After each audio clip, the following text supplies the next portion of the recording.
I stared at my phone screen, reading the message for the third time.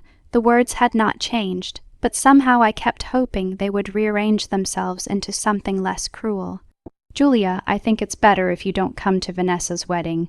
You'd ruin the atmosphere. We want everything perfect for her special day, Mom.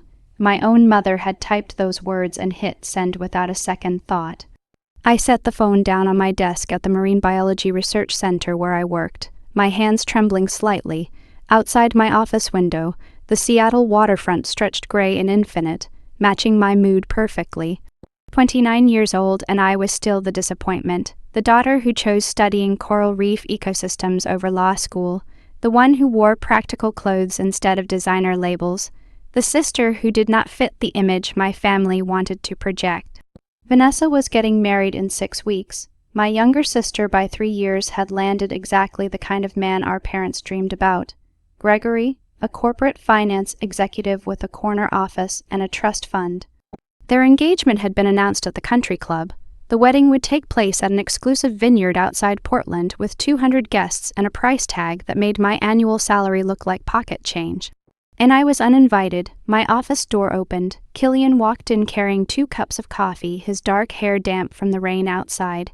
He took one look at my face and set both cups down carefully. "What happened?" he asked.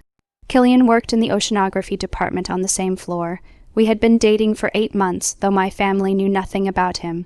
Why would they? They never asked about my life. I handed him my phone. He read the message, his jaw tightening. "Your mother actually wrote this, word for word. Julia, this is—" He stopped, clearly searching for a word that would not be too harsh. Killian had grown up in Dublin, moved to the United States for graduate school, and still sometimes struggled with how casually cruel American families could be to each other. "It's typical." I finished for him. "This is how they've always treated me." He sat down in the chair across from my desk. "Tell me." So I did. I told him about growing up as the daughter who did not quite measure up, about how Vanessa had been crowned the golden child from birth. Prettier, more charming, better at playing the social games our parents valued. About how I had been compared to her at every turn and found wanting. "You're too serious, Julia," Mom would say. "Why can't you be more like your sister?" I told him about the time I won a national science competition at 16, and my parents missed the awards ceremony because they were at Vanessa's dance recital. About how they forgot my college graduation because they were helping Vanessa move into her first apartment.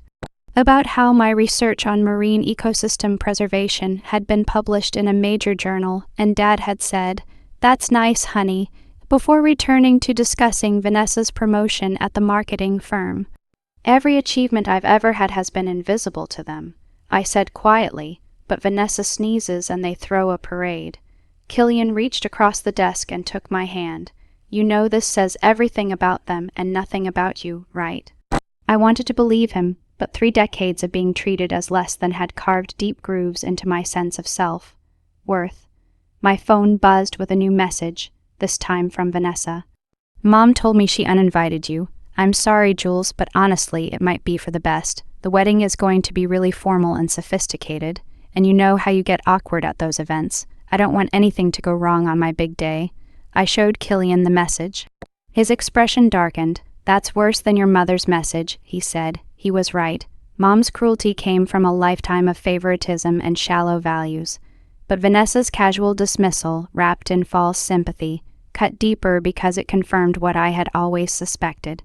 Even my sister saw me as an embarrassment. That evening, I sat in Killian's apartment overlooking Elliott Bay, watching ferries cross the dark water.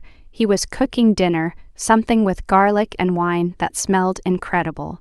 His apartment was nothing like the sterile perfection of my parents' house. It was warm, lived in, filled with books and plants and photographs from his travels. "Tell me about your family," I said suddenly. He looked up from the stove, surprised. "You know about my family. Tell me again." He wiped his hands on a towel and came to sit beside me on the couch. "Well, there's my ma'am, who still calls me every Sunday and asks if I'm eating properly. My da, who sends me photos of every fish he catches.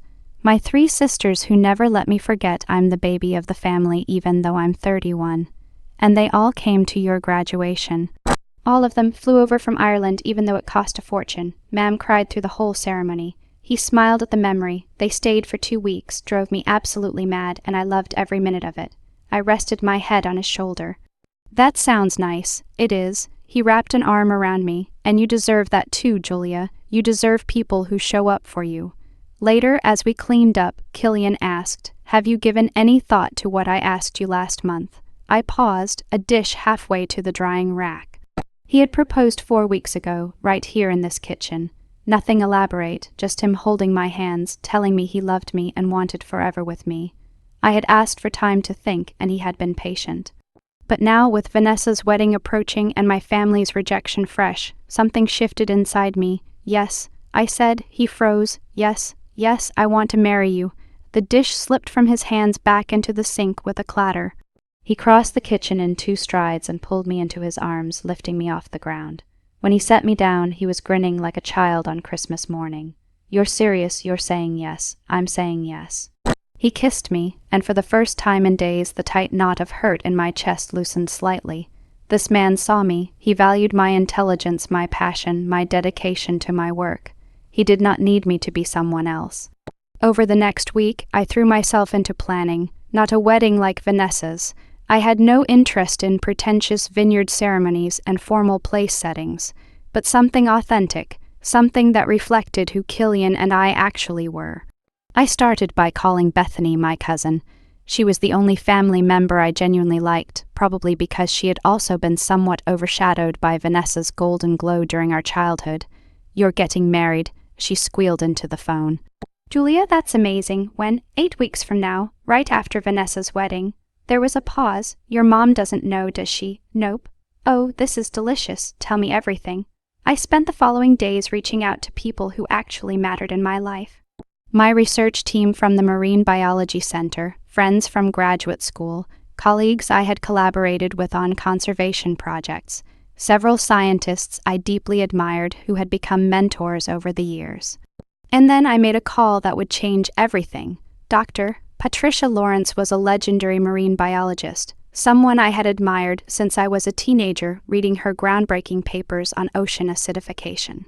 She had spoken at a conference in Seattle 2 years ago, and I had gathered the courage to introduce myself afterward. We had stayed in touch, occasionally emailing about research developments. "Julia," she answered warmly. "What a pleasant surprise. Dr. Lawrence, I have a favor to ask. It's a bit unusual. I'm intrigued." I told her about the wedding, about wanting to create something that honored the work we did and the community we had built, about hoping she might attend. "I would be honored," she said immediately, "but I have a better idea. Let me make some calls." "Calls?" She laughed. "Trust me, my dear. If you're going to do this, let's do it properly." Dr. Lawrence had indeed made calls, and the responses had been stunning. 3 other prominent marine biologists confirmed they would attend. A documentary filmmaker who had featured my research on coral preservation said she would love to come. A National Geographic photographer I had worked with on a project in Australia sent his enthusiastic acceptance. "Julia," Killian said one evening, reading through the guest list, "do you realize who these people are? Scientists and friends. Some of the most respected ocean conservation researchers in the world. There are people on this list with Wikipedia pages." I shrugged, but inside something warm bloomed in my chest. These were people who valued what I did, who saw my work as important, who wanted to celebrate with me. 2 weeks before Vanessa's wedding, Dr. Lawrence called me. "Julia, I've been contacted by someone interesting. A producer from a streaming platform that creates documentary content. They're developing a series on ocean conservation efforts, and they want to feature your coral reef research." My heart jumped. "Seriously, very seriously, they were impressed by the paper you published last year, and they think your work would make compelling content. They want to interview you, film some of your research activities." She paused. "They mentioned they'd also like to capture some personal moments. They specifically asked if there were any upcoming significant events in your life." I smiled slowly. "Actually, there might be." "I thought so. I may have mentioned you were getting married soon, Dr. Lawrence." "They want to feature it, Julia, a wedding ceremony that brings together ocean conservation researchers, showing the personal side of scientists working to save our planet. They think it could be powerful content." I thought about my small beach wedding, about the guest list full of remarkable people, about the genuine celebration we had planned. and I thought about my family, who saw me as an embarrassment, who had excluded me from Vanessa's perfect day. Tell them yes, I said. Excellent. I'll make the arrangements. Oh, and Julia, they have a substantial social media presence. Millions of followers. Whatever they feature tends to go viral. Vanessa's wedding arrived on a gorgeous June Saturday. I spent the day at the beach on Whidbey Island with Killian, swimming in the cold water and planning final details for our own ceremony. My phone buzzed periodically with photos from Bethany, the vineyard decorated in cascading white flowers. Vanessa in an elaborate gown, guests arriving in formal wear. It looks beautiful. Killian said, looking over my shoulder at one photo, it does. I agreed, and it did. Vanessa looked happy. The setting was elegant.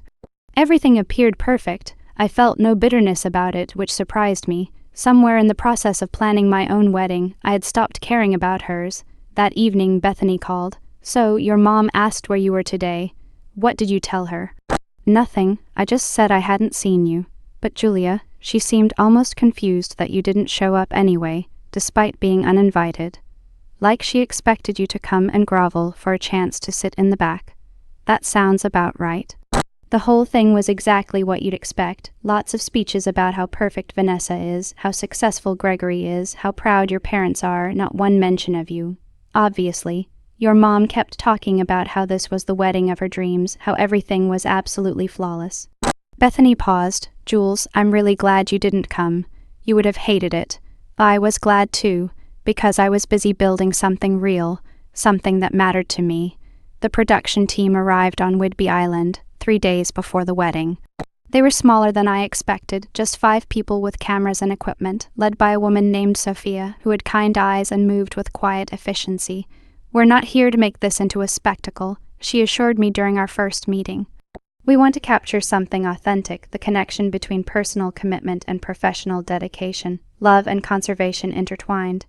Over the next few days, they filmed footage of the island, interviewed some early arriving guests about ocean conservation, and captured Killian and me walking along the beach, discussing our research.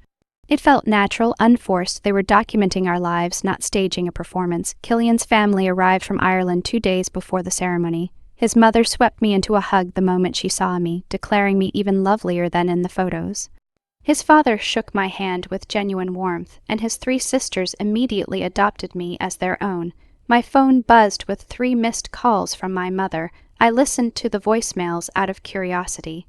The first was confused, asking if the rumors about my wedding were true. The second was sharper, demanding I inform my family immediately.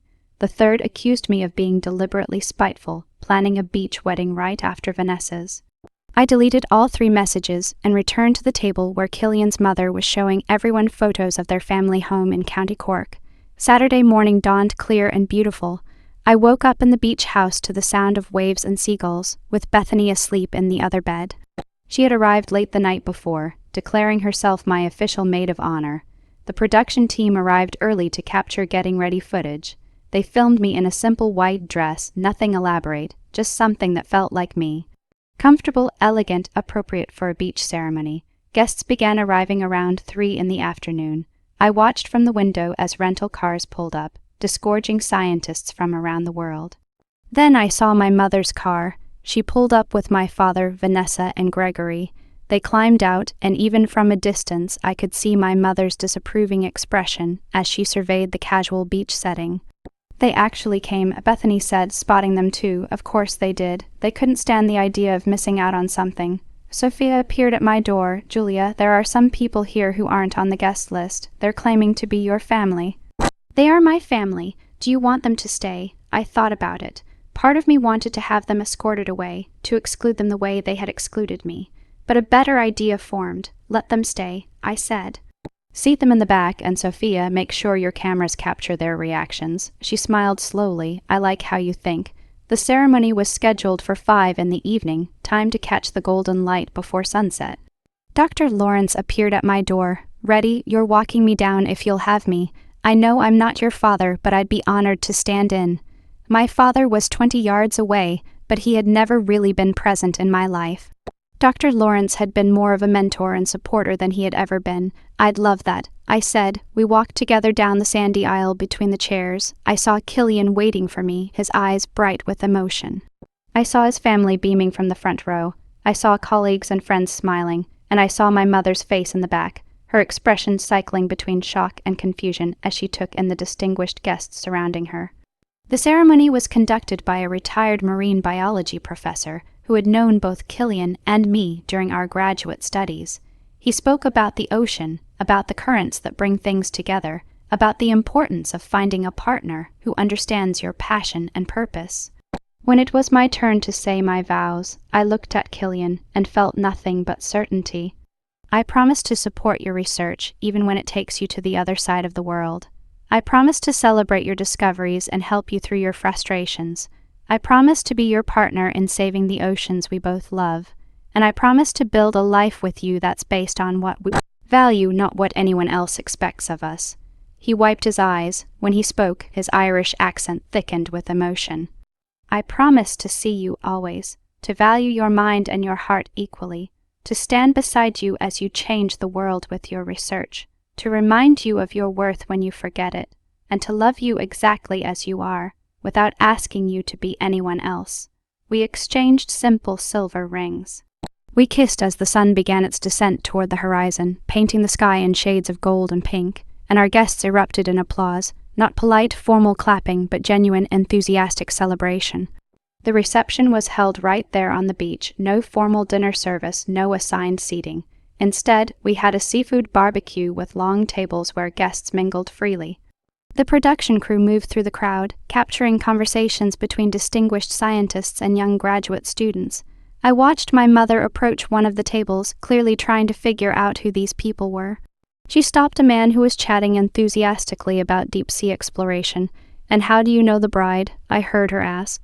"Julia, we collaborated on a research paper about coral bleaching in the South Pacific. Brilliant mind. Her work on ecosystem adaptation is going to be foundational in the field." He extended his hand.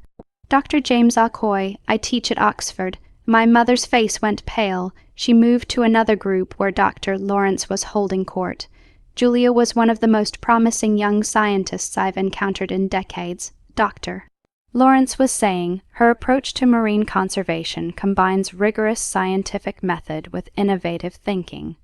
She's exactly the kind of researcher we need in this field. Vanessa stood nearby, her perfect composure cracking as she realized she was surrounded by people whose accomplishments dwarfed anything in her social circle. As the sky darkened and someone lit a bonfire on the beach, Sophia approached with a microphone. "Julia, would you mind saying a few words for the documentary?" I took the microphone, suddenly aware that this would reach far beyond the people gathered on this beach. Millions of people would eventually see this. "I want to thank everyone for coming," I began. "For those who don't know, most of the people here tonight are marine biologists, oceanographers, conservation researchers. They're people who have dedicated their lives to understanding and protecting our oceans." I saw my mother's face in the firelight, finally understanding the caliber of the guests she had been dismissing. "I grew up feeling invisible," I continued. Like my work didn't matter, like my passion for ocean science was somehow less valuable than other pursuits. For a long time, I believed that. I thought maybe I was the problem. Killian squeezed my hand.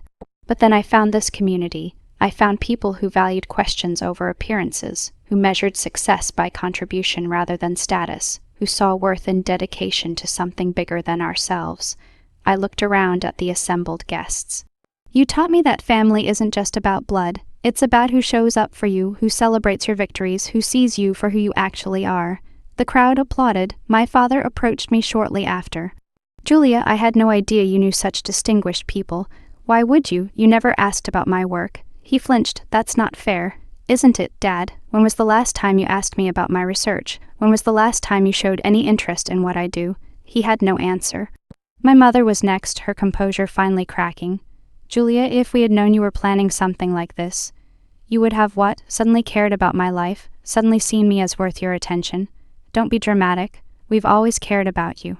You uninvited me from Vanessa's wedding because I would ruin the atmosphere. You told me I was an embarrassment. I never used that word. You didn't have to. You've been showing me that my entire life. I kept my voice calm, factual. I'm not angry anymore, Mom. I'm just done. Done trying to earn approval from people who have already decided I'm not worth it. Vanessa appeared, Gregory trailing behind her. Julia, this is all very impressive, but did you really have to plan this right after my wedding? It feels deliberately spiteful. I stared at my sister. Vanessa, I got engaged before you did. I just didn't tell you about it, and I planned a wedding that reflected what Killian and I actually value. None of this was about you. Then why the documentary crew? Why all these important people? Why make such a big production? This isn't a production. This is my life. These are my friends. This is the community I've built. I gestured toward the beach where scientists were laughing around the bonfire. I'm sorry if it threatens you that I have something meaningful, but that's not my problem to solve. Bethany materialized at my side. I think it's time for you all to leave now. We're family. My mother protested. You can't just watch me, I said. You excluded me from Vanessa's wedding because I didn't fit your image of perfection. Now you're excluded from the rest of my celebration because you don't fit my definition of family. Seems fair. They left finally, climbing into their car and driving away into the darkness. I watched their taillights disappear and felt nothing but relief. The documentary episode aired 6 weeks later. Within hours, it had gone viral. The view count climbed into the millions. Comments poured in praising the wedding, the scientists, my work. Media outlets picked up the story. Headlines appeared about the marine biologist's wedding that brought together conservation heroes, about finding your real family. My research suddenly had mainstream attention. The Marine Biology Center's website crashed from traffic. I received interview requests from major news networks. Dr. Lawrence called, laughing. Julia, you've done more for ocean conservation awareness in one day than most of us manage in years. The attention did not fade. The documentary episode became one of the most watched pieces of content on the platform. I was invited to give a TED talk. 3 different publishers reached out about writing a book. The research center received a massive donation specifically designated for my coral reef project. Through it all, my family stayed conspicuously silent. No phone calls, no direct messages, just their increasingly desperate social media posts trying to associate themselves with my sudden visibility. Each one met with more skepticism and criticism than the last. Then 3 months after the wedding, my mother called. We met at a cafe near the waterfront. She arrived looking smaller than I remembered, her usual confidence diminished. I've been getting calls, she said finally, from friends from the country club, from people at the company where your father works, about the documentary, about how we treated you. She twisted her napkin. Someone made a compilation video, all the parts where you talked about feeling invisible, about your family not supporting your work. It's been shared everywhere. People recognize us now. They know we're your parents, and that bothers you. Julia, people are saying terrible things. They're calling us toxic parents. They're saying we abused you emotionally. Your father's colleagues have been asking him why he wasn't at his daughter's wedding. I sipped my coffee, waiting. And Vanessa, her company let her go. They said something about image concerns, about not aligning with their values. She's been applying to other positions, but every interview goes badly once they realize who she is. That's unfortunate, I said neutrally. Is that all you have to say? My mother's voice rose slightly. Your sister lost her job, Julia. We're being ostracized from our social circle, and you just sit there acting like none of this affects you. It doesn't affect me, it affects you. Those are consequences of your own choices. We made mistakes, I admit that, but do we really deserve this level of public humiliation? I set down my cup carefully. Mom, you uninvited me from Vanessa's wedding because I would ruin the atmosphere. You told me I was an embarrassment. You spent my entire life making me feel worthless because I didn't fit your narrow definition of success. I never meant. Yes, you did. You meant every word. You just never expected anyone to care. You thought I'd stay quiet and invisible forever, accepting whatever scraps of attention you were willing to give me. I leaned forward. But I didn't do this to you. I didn't create a documentary to expose you. I just lived my life, celebrated my marriage with people who actually value me, and told my truth. The fact that the world responded the way they did, that's not on me, that's on you. So you're not going to help us. Help you how? Issue a statement saying you were actually wonderful parents and I was lying. Pretend that everything was fine. You could at least acknowledge publicly that we've reconciled, that we're working on our relationship. But we're not, we haven't reconciled. You haven't apologized, really apologized, for 31 years of dismissing me. You've just shown up upset that there are consequences. My mother's face hardened. I hope you're satisfied. You've destroyed your sister's career and your family's reputation. I got married. I said quietly, that's all I did. Everything else is just the natural result of your own behavior finally being visible. 2 weeks later, I received an email from Vanessa. And like my mother's phone call, this one seemed genuine. She apologized for being complicit in how our family had treated me, for benefiting from the favoritism without questioning whether it was fair. She asked if we could talk. We met for lunch a week later. She looked different, less polished, more uncertain. I've been in therapy since I lost my job, she said. At first, I went because I was angry and wanted to talk about how unfair everything was. But my therapist kept pushing me to examine my own role in our family dynamic. She looked at me directly. I'm genuinely sorry, Julia, not because the documentary made me look bad, but because I participated in hurting you. It was the first real apology I had ever received from anyone in my family. Thank you, I said. That means something. Over the following months, Vanessa and I developed something resembling a real sister relationship. She divorced Gregory, realizing they had been performing rather than partnering. She took a job at an environmental nonprofit, making a fraction of her previous salary but seeming genuinely engaged with the work. My parents, however, remained unchanged. They issued a public statement claiming the documentary had been edited to make them look bad, that I had always been dramatic and attention-seeking. The statement backfired spectacularly. The criticism intensified. My father's company quietly asked him to retire early.